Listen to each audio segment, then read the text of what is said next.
Vote പ്രതീക്ഷണത്തിൻ്റെ ഭാഗമായിട്ടുള്ള യാത്രകൾ തുടരുകയാണ്. ഞാൻ ഒരിക്കൽ കൂടി സനോജിലേക്കൊന്ന് മടങ്ങി പോകും. സനോജെ, ഇന്നിപ്പോൾ വളരെ പ്രധാനപ്പെട്ട കാര്യം ചോദിക്കാനുണ്ട്. ഇന്നലെ ഞാൻ വന്നപ്പോൾ വലിയ തിരക്കായിരുന്നു. വേറെ ഒന്നുകൊണ്ടുമല്ല, രാഹുൽ ഗാന്ധി ഇന്നലെ ജില്ലയിലുണ്ടായിരുന്നു അല്ലേ? രാഹുൽ ഗാന്ധി ഇന്നലെ വന്നൊരു പുലിവാല് പിടിച്ചിട്ടുണ്ട്, മനസ്സിലായോ? അതായത് രാഹുൽ ഗാന്ധി ഇന്നലെ വന്ന് ഈ ശബരിമലയെക്കുറിച്ചുള്ള അവരുടെ പാട്ട് പാടി. പക്ഷേ ആ പാട്ട് പാടിയപ്പോൾ അത് മാധ്യമങ്ങളിൽ വലിയ വാർത്തയായിരുന്നു.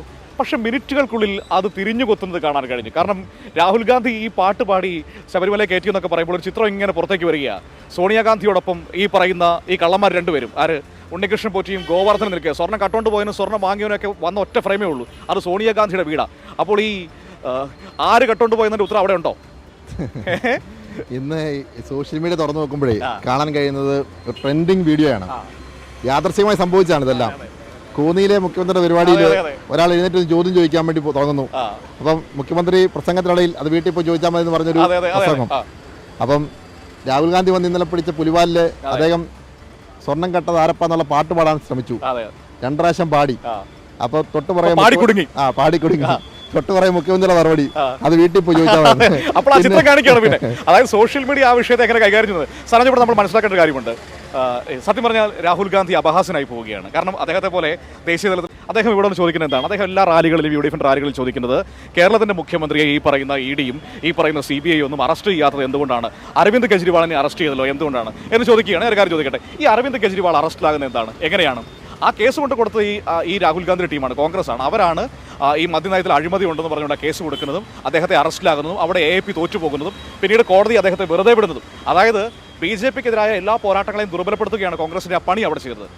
ഇനി കേരളത്തിലേക്ക് വരിക. ഇനി വേറൊരു കാര്യം പറയാം. ഇതേ രാഹുൽ ഗാന്ധിയെയും അദ്ദേഹത്തിന്റെ മാതാവ് സോണിയാഗാന്ധിയും EDയും ചോദ്യം ചെയ്തു. 50 മണിക്കൂറുകളോളം ചോദ്യം ചെയ്തു.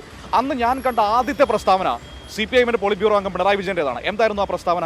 ഇത് രാജ്യത്തെ ജനാധിപത്യ സംവിധാനങ്ങൾക്കെതിരായ കേന്ദ്ര സർക്കാരിന്റെ കടന്നുകയറ്റമാണ്, ഈ അന്വേഷണ ഏജൻസികളെ വച്ചുകൊണ്ടുള്ള കളിയാണ് എന്ന് വളരെ കൃത്യമായി എഴുതി വെക്കാൻ പിണറായി വിജയൻ ഒരു നിമിഷത്തെ ആലോചന പോലും വേണ്ടി വന്നില്ല.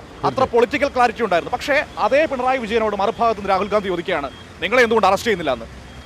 എന്ത് പൊളിറ്റിക്കൽ സന്ദേശമാണ് രാഹുൽ ഗാന്ധി നൽകുന്നത്? രാഹുൽ ഗാന്ധിയെ പോലെയുള്ള ഒരു ദേശീയ ലീഡർ, പ്രത്യേകിച്ച് പ്രതിപക്ഷ നിരക്ക് നേതൃത്വം കൊടുക്കുന്ന ഒരു പൊളിറ്റിക്കൽ ലീഡർ, അദ്ദേഹത്തെ പോലെയുള്ള ഒരു മനുഷ്യനെ ഇവിടെ കൊണ്ടുവന്ന് കോൺഗ്രസ്സുകാർ കോമാളിയാക്കുകയാണ് എന്ന് വേണം പറയാൻ. കാരണം വളരെ ചെറിയ കേന്ദ്രങ്ങളിൽ, പ്രത്യേകിച്ച് പുതുപ്പള്ളിയിൽ, അതുപോലെ തന്നെ കഞ്ഞിക്കുഴിയിൽ, അതിരമ്പുഴയിൽ, ഇത്തരത്തിലുള്ള ചെറിയ കോർണർ യോഗങ്ങളിൽ ആ മനുഷ്യനെ കൊണ്ടുവന്ന് ഇത്തരത്തിലുള്ള രാഷ്ട്രീയം പറയാൻ വേണ്ടി എഴുതി കൊടുക്കുകയാണ്. ഇന്നലെ ഇതുപോലെ തന്നെ ഈ സ്വർണ്ണ വിഷയത്തിൽ മാത്രമല്ല, ഈ വിഷയവുമായി ബന്ധപ്പെട്ടുകൊണ്ട് കോട്ടയം ആയതുകൊണ്ട്, കോട്ടയം നമുക്കറിയാം രാജ്യത്ത് ഏറ്റവും അധികം റബ്ബർ ഉൽപ്പാദിപ്പിക്കപ്പെടുന്ന ഒരു നാടാണ്. അപ്പം റബ്ബറിൻ്റെ തലസ്ഥാനം എന്ന് വേണമെങ്കിൽ വിശേഷിപ്പിക്കാം കോട്ടയത്തെ. അപ്പോൾ റബ്ബർ വിലയിടിവിനെ കുറിച്ചാണ് രാഹുൽ ഗാന്ധി പറയുന്നത്. ഈ രാഹുൽ ഗാന്ധിക്ക് റബ്ബർ വിലയിടിവിനെ കുറിച്ച് പറയാൻ എന്താണ് ധാർമ്മികത? കാരണം മൻമോഹൻ സിംഗ് ഇന്ത്യയുടെ പ്രധാനമന്ത്രിയായിരുന്ന കാലഘട്ടത്തിലാണ് ആസിയാൻ കരാറിൽ ഒപ്പുവെച്ചത്. ആ ആസിയാൻ കരാർ ഒപ്പുവെച്ചതിന് ശേഷമാണ് റബ്ബർ ഉൾപ്പെടെയുള്ള കാർഷിക മേഖലയുടെ വില തകർച്ചയ്ക്ക് വഴിതെളിച്ചത്. ഒപ്പം തന്നെ ഇന്നലെ രാഹുൽ ഗാന്ധി വന്ന് പ്രസംഗിക്കുന്ന കോട്ടയം ജില്ലയിലെ അവസാനത്തെ വേദി എന്ന് പറയപ്പെടുന്നത് അതിരമ്പുഴയാണ്. അതിരമ്പുഴ ടൗൺ. ഒരുപക്ഷെ അതിരമ്പുഴയെ സംബന്ധിച്ച് ഈ നാട്ടിലെ കോട്ടയംകാർക്കും അതിരമ്പുഴക്കാർക്കും നന്നായി അറിയാം 5 വർഷം മുമ്പുണ്ടായിരുന്ന അതിരമ്പുഴ എങ്ങനെയാണ് എന്നും ഇപ്പോൾ അതിരമ്പുഴ നഗരത്തിലുണ്ടായ മാറ്റം എന്താണ് എന്നും. ഈ നഗരത്തിൻ്റെ നടുഭാഗത്ത് ലോറിയിൽ പ്രത്യേകം സ്റ്റേജ് കെട്ടിയാണ് രാഹുൽ ഗാന്ധിക്ക് പ്രസംഗിക്കാൻ അവസരം ഉണ്ടാക്കിക്കൊടുത്തത്. അന്ന് വളരെ ഇടുങ്ങിയ ഒരു ഇടവഴി പോലത്തെ ഒരു പ്രദേശമായിരുന്നു അതിരമ്പുഴയെങ്കിൽ ഇന്ന് അതിരമ്പുഴ ടൗണ് 18 മീറ്റർ വീതിയിൽ വീതി കൂട്ടി ടാറിങ് നടത്തി. ഇന്ന് കോട്ടയം ജില്ലയിലെ ഏറ്റവും അധികം മാറ്റം കഴിഞ്ഞ 5 വർഷത്തിനിടയിൽ ഉണ്ടായ പ്രധാനപ്പെട്ട നഗരം ഏതാണെന്ന് ചോദിച്ചാൽ അത് അതിരമ്പുഴയാണെന്ന് നമുക്ക് നിശ്ചയമായും പറയാൻ കഴിയും. ഇവിടെ ഞാൻ പറഞ്ഞത് അടിസ്ഥാനപരമായ ധാരണകളില്ലാതെയാണ് സംസാരിക്കുന്നത്. സത്യം പറഞ്ഞാൽ രാഹുൽ, ഇപ്പോൾ സനോജ് പറഞ്ഞ പോലെ രാഹുൽ ഗാന്ധിയെ പോലെ ഒരാൾ വന്ന് പറയേണ്ട ഒരു രാഷ്ട്രീയമല്ലത്. ഇവിടെ ഈ ധാരാണി ഐഡിയ പറഞ്ഞു കൊടുത്തെന്ന് എനിക്ക് അറിഞ്ഞുകൂടാ. മിക്കവാറും ഞാൻ മനസ്സിലാക്കുന്നത് ഒന്നുകിൽ ഇതോടുകൂടി സുനിൽ കനകോലുവിൻ്റെ പണി പൂട്ടിക്കെട്ടാൻ സാധ്യതയുണ്ട്. കാരണം അദ്ദേഹം വലിയ രാഷ്ട്രീയ തന്ത്രജ്ഞൻ എന്നാണല്ലോ അറിയപ്പെടുന്നത്. ഇങ്ങനെയുള്ള തന്ത്രങ്ങളാണ് ഉപദേശിച്ചു കൊടുക്കുന്നതെങ്കിൽ ഇപ്പോൾ ഈ ഫൈനൽ ലാപ്പാണ് ഇലക്ഷൻ്റെ. ആ ഫൈനൽ ലാപ്പിൽ കൊണ്ടുപോയിട്ട് മനുഷ്യൻ മറന്നിരുന്ന സ്വർണ്ണക്കൊള്ള വീണ്ടും ഓർമ്മിപ്പിക്കുന്നു. സോണിയാഗാന്ധിയുടെ വീട്ടിൽ ഈ കള്ളന്മാർ പോയി കയറിയത് വീണ്ടും ഓർമ്മിപ്പിക്കുന്നു. ഇനി സ്വാഭാവികമായും മുഖ്യമന്ത്രി ആ ചോദ്യം വിട്ട് കഴിഞ്ഞു. എങ്ങനെ ഈ ഫ്രെയിം ഒറ്റ സ്ഥലത്തെ ഉണ്ടായുള്ളൂ, അത് സോണിയാഗാന്ധിയുടെ വസതിയിലാണ് ഗോവർദ്ധനും ഉണ്ണികൃഷ്ണൻ പോറ്റിയും കയറിയത്. അതിൽ നിങ്ങൾക്ക് എന്ത് മറുപടിയുണ്ട്?